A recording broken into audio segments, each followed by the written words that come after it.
We're coming to you today from the AVPN Global Conference 2025, live from Hong Kong. And with me today is Neha Nazir. Now, Neha, you are the CEO and founder of how many businesses now?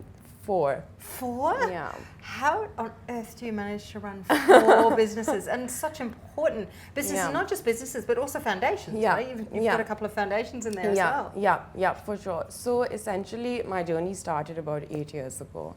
Once I moved back home after university, I did work within the family business for about a year. But it didn't give me that oomph, that motivation, that inspiration, right? And I just woke up one day and I was like, I need a purpose. I've had my fair share of struggles with my mental health, and I needed to do something with all that pain. I just couldn't just sit there with it, right? And I woke up one day and I decided, why don't we venture into healthcare?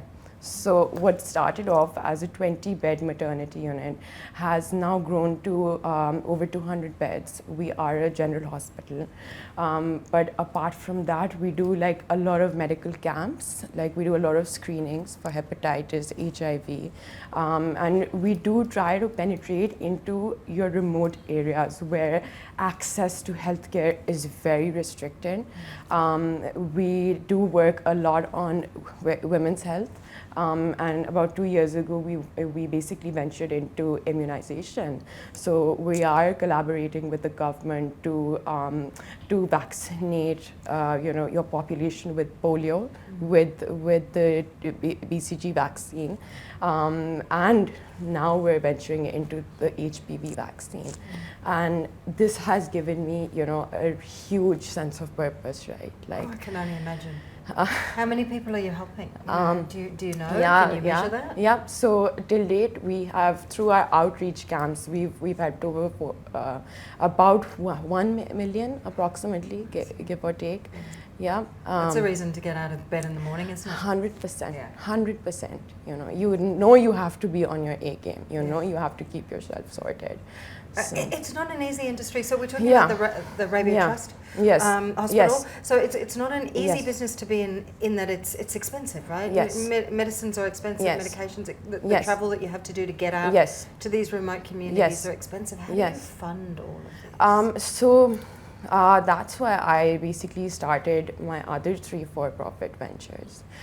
I do believe that whether you're a non-profit or a for-profit, your venture has to be self-sustainable, right? Like donations are wonderful and they're so helpful, right? And we do get those, but they have to be self-sustainable at the core, which is so important. And that's why I ventured into the F&B sector, so clean drinking water. Inspiration came from the hospital, right? We had young children being diagnosed with renal failure. Like, our dialysis ward is always packed with people, like 7 days a week, 3 shifts. And it's insane because, Because they don't have access to clean drinking water. Yeah. So do your for-profit ventures help to fund the not-for-profit? Yes, yes. So the other venture is institutional catering. Again, in all 3 of my F&B ventures, like the UN SDGs are at the crux, right? So Pakistan does struggle with food insecurity. So we do provide clean meals, to your workforce within factories, within B2B corporations, and these are people who live below the minimum wage, right? And something as basic as clean food and being denied that, it was crazy, right? And this also I think came out of my own struggle with food, like growing up.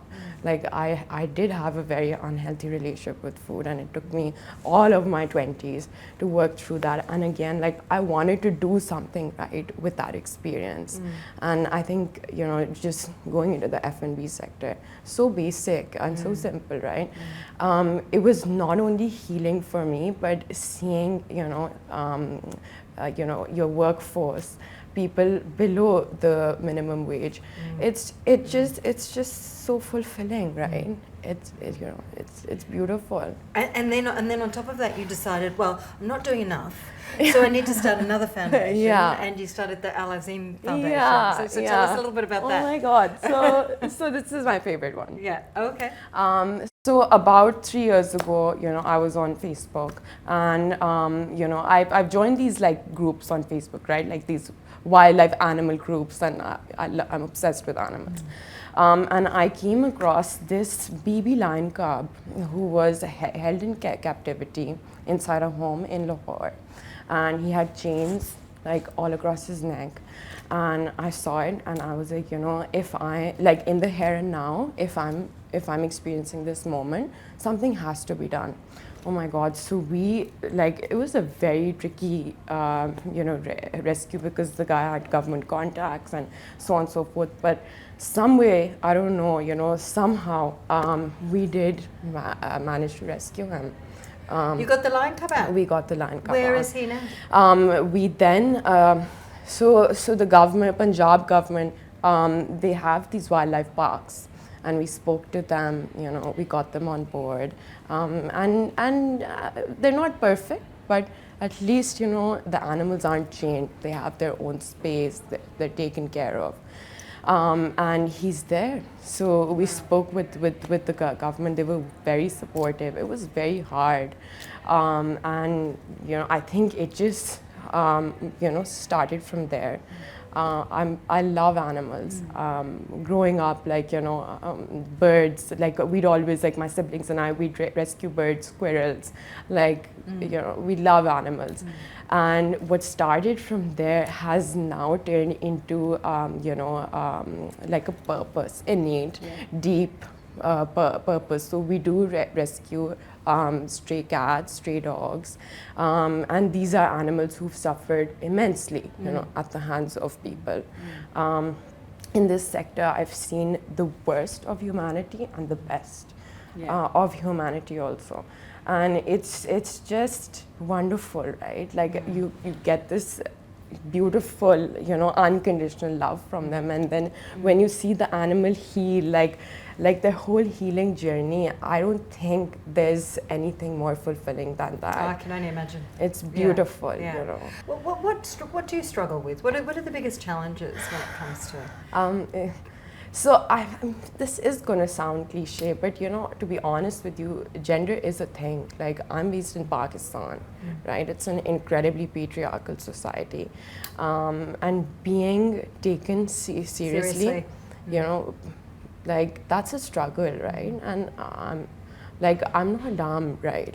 I do have solutions, and sometimes my solutions are effective, right, to a particular problem, and sometimes my teams will have better, more effective solutions than myself, right?